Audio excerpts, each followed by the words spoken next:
ได้ฉันมาเบิ่งเทคนิคเนาะในการบันทึกบัญชีเกี่ยวกับการเก็บไปเก็บเงินและก็หักเงินเนาะมาเบิ่ง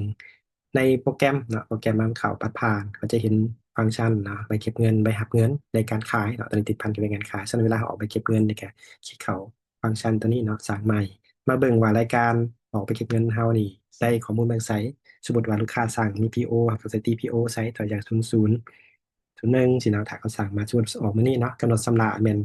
มือจ่ายพร้อมเลยบอกเลยว่าภายใน3 มื้อสมมติประมาณนี้เสียให้จ่ายเป็นเงินสดหรือเงินฝากเงินโอนถ้าก็ต้องใส่นะเวลาออกไปเก็บเงินแล้วก็เลือกซื้อลูกค้าสมมติเป็นบริษัทก็เอ่อได้ข้อมูลจากที่แรกเขาเบิ่งว่าเขาขายหยังเนาะลูกค้าสั่งอย่างสมมติว่าลูกค้าสั่งอ่านำยาล้างจานเนาะอยู่50 แก๊ส50 แพ็คเนาะสมมติว่ารายการต่อมากับเพื่อนแถวเนาะมีอย่างน้ำดื่มเนาะน้ำดื่มเนี่ยอยู่เท่าใดเอาไปขายเนาะเอา20 แพ็คแล้วก็สั่งอีกสมมติว่าสั่งกันเอ่อน้ำดื่มอะไรอีกเอาน้ำยาล้างจานเนาะเป็นตื่มอีกเอาเป็นแก๊สเนาะตัวอย่างน้ำยาล้างจานเนี่ยเอาไปเป็นยี่ห้ออย่างสมมติว่าน้ำยาล้างจานเนาะเอาไปผิวอีก10 แก๊สรวมเป็นเงินอยู่เท่านี้เนี่ยสมัยขอจะไล่ออกมาให้เวลาบันทึกเนาะบันทึกข้อมูลในการออกไปเก็บเงินพอไปเก็บเงินหมายถึงว่าเวลาเขาส่งมอบสินค้าหรือบริการเขาต้องออกไปเก็บเงินหลังจากนั้นเขาก็ปริ้นเนาะปริ้นใบเก็บเงินอากรให้ลูกค้าซึ่งว่ามันเป็นหลักการก็คืออย่างใบที่หนึ่งเนาะใบที่หนึ่งเนี่ยเขาต้องได้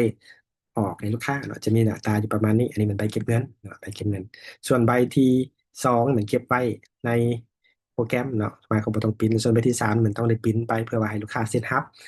แล้วเขาก็เก็บคืนมาเนาะเอาคืนมาเพื่อเป็นพื้นฐานให้อ่าเรียกงานเก็บเป็นงานบัญชีเนาะหลายคนบ่เข้าใจนะไปปริ้นไปใน2 รอบเนาะให้2 รอบให้ลูกค้าแล้วก็เอาใบนี้กลับคืนมานะอันจริงๆเราต้องเอาใบที่3นี่เนาะเพื่อลงบัญชีไม่ขอเวลาปริ้นไปให้นะให้ลูกค้าเซ็นนะหรือเฮาเซ็นก็ต้องเป็นใบสีใบที่1เนาะใบสีบวยนะให้ลูกค้าส่วนใบสีเทานะเงินเอากลับมาเพื่อลงบัญชีเนาะแล้วเก็บไว้ในเอกสารอันนี้แม่นขั้นตอนเวลาเขาออกใบเก็บเงินไปเนาะซึ่งในขณะเดียวกันเนาะถ้ามาเบิ่งดูว่าในระบบนี่มันจะลงบัญชีให้อัตโนมัติแล้วเนาะรายการตัวนี้มันจะหมวดหมู่แตกต่างกันฉันมาเบิ่งเนาะมาเบิ่งรายการบันทึกบัญชีของเขาเนี่ยเอามาเข้าเบิ่งเลขงานของบัญชีการเงินเนาะบัญชีการเงินเอามาเบิ่งเป็นประจำวันเดี๋ยวเราลงแล้วมันจะแลกกลับมาประจำวันเห็นเลยเนาะเห็นปะมันจะมีนี่เลขที่อินวอยเนาะข้อมูลอ้างอิงเนาะชื่อบริษัทเห็นปะจะถือว่าจดหนี้นะจดหนี้บัญชีลูกค้ากับจดหนี้รายรับเนาะรายรับมี3 กลุ่มเนาะนี่กลุ่มหมวดเครื่องอนามัยหมวดเครื่องดื่มหมวดอ่านี่อนามัยเนาะก็จะมาจัดแจงเนาะจัดแจงให้เรียบร้อยเนาะว่ามันเป็นกลุ่มใดกลุ่มใดแล้วก็อากรเนาะเบิ่งมีเนาะกับมูลค่าตัวนี้ก็สามารถคิดไล่ออกมาให้เรียบร้อยอันนี้เป็นกรณีที่ว่าเขาออกไปคิดเงินได้มันจะบันทึกบัญชีแล้วนี่เนาะบัดนี้มาเบิ่งเวลาเขาหับเงินชวนว่าลูกค้านี่โอนเงินมาชำระเนาะมากดหับสมมติว่ามาหับค่าเสนอในเนาะหับค่าสินค้าเนาะ ครับค่าสินค้านี่โอนมาสมมติว่าโอนมามือใดโอนมามือนี้เนาะโอนมานี่หาย3 มือแต่โอนมามือต่อมาเลยเนาะสมมติว่าโอนเข้าบัญชีหยัง BCL เนาะนี่แล้วโอนเข้ามาเท่ากับทำการบันทึกเนาะออกใบหับเงินให้ลูกค้าเนาะเพื่อเป็นหลักฐานในการชำระนี่เด้เท่ากับปริ้นใบหับเงินสามารถปริ้นเอาในระบบได้เนาะอันนี้จะเป็นข้อมูลเนี่ยมูลค่าหับค่าสินค้าเนาะหับชำระค่าสินค้าเนี่ยมูลค่าตัวนี้เนาะข่าวบัญชีนี้เนี่ย หลังจากนั้นมาเบิ่งดูว่าในโปรแกรมเนาะหรือปุ่มสิบประจำวันนี่มันจะรีคอร์ดการหักเงินให้เนาะเด้มาตอนนี้ก็จะเห็นว่านี่จดนี้เนาะไปหักเงินนี่ไปรีซิปเด็กทีนี้เนาะจดหนี้เงินที่ได้หักเนาะแต่จดมีบัญชีลูกค้าที่ลดลงจดหนี้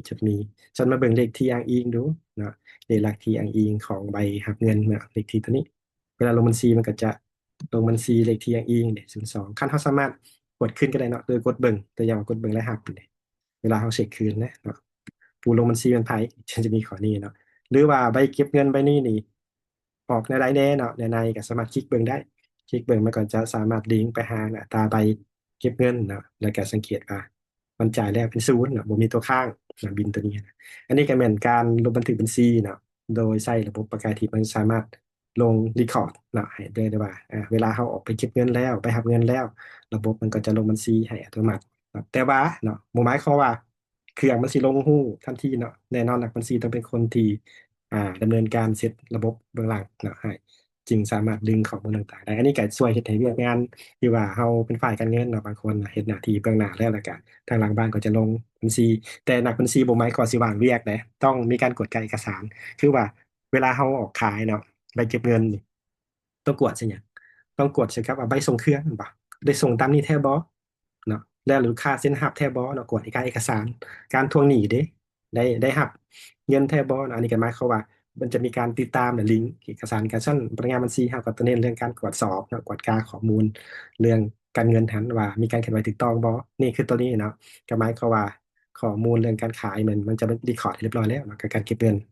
อันนี้มันสิ่งที่เขาเห็นก็ว่าตรวจสอบประจำวันเนาะว่าข้อมูลการจดหนี้เป็นอะไรการติดตามเอกสารเป็นอะไรเนาะครบถ้วนบ่เพื่ออย่างเวลาเอารายงานการเงินเนาะมันจะมีความถูกต้องแม่นยำที่สุด ฉะนั้นการจดหนี้จดมีก็ถือว่าเป็นส่วนหนึ่งที่เราต้องได้เฮ็ดเนาะแต่ว่าสิ่งที่เราต้องเฮ็ดเพิ่มเติมคืออย่างเรื่องการตรวจสอบความถูกต้องของเอกสารทำตามเวลาบ่เนาะถูกต้องแท้บ่เพราะอย่างเพื่อหลีกเลี่ยงเอกสารบ่ครบถ้วนเวลามีการตรวจสอบหรือมีออดิตมากวดนะเนาะบ่ว่าจะเป็นออดิตทางภาครัฐหรือว่าทางออดิตของบริษัทเนาะเขาก็จะมีหลักฐานที่ถูกต้องอันนี้ถือว่าฝากไว้เนาะเป็นแนวคิดหรือแนวความคิดในการเฮ็ดบัญชีเนาะ